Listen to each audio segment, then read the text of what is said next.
सर्व मजेत आहात ना आणि असायलाच हवं. बऱ्याच जणांचा प्रश्न असतो की आमचा स्किन टाईप कुठला आहे नक्की आम्हाला हे कळत नाही आणि त्यामुळे आम्हाला कुठले प्रोडक्ट आमच्या स्किनवर यूज केले पाहिजे यात कन्फ्युजन आहे. चला तर मग आज बघूया आपण घरच्या घरी आपला स्किन टाईप कसा ओळखू शकतो.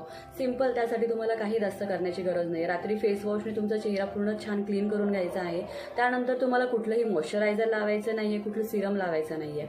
तसंच तुम्हाला झोपायचं आहे. सकाळी उठल्यानंतर तुम्हाला फक्त 2 टिश्यू पेपर घ्यायचे आहे आणि ते टिश्यू पेपर तुमच्या टी झोनमध्ये आणि यू झोनमध्ये अप्लाय करायचे आहे. जर दोन्ही टिश्यू पेपर तुमचे ड्राय असतील तर तुमची ऑब्व्हियसली ड्राय स्किन टाईप आहे. जर तुमचे टिश्यू पेपर ऑइली झाले तर तुमची ऑइली स्किन आहे. टी झोनचा टिश्यू पेपर फक्त ऑइली जाणवला तुम्हाला तर तुमची कॉम्बिनेशन स्किन आहे आणि दोन्ही टिश्यू पेपरमध्ये जास्त फारसा फरक जाणवत नसेल तर तुमची नॉर्मल स्किन आहे. आणि हो, जर तुमच्या स्किनवर थोडा रेडनेस जाणवत असेल तर तुमची स्किन हा सेन्सिटिव्ह टाईपमधली आहे. अशाच छोट्या छोट्या मेकअपमधल्या टिप्स अँड ट्रिक्स जाणून घेण्यासाठी माझ्या पेज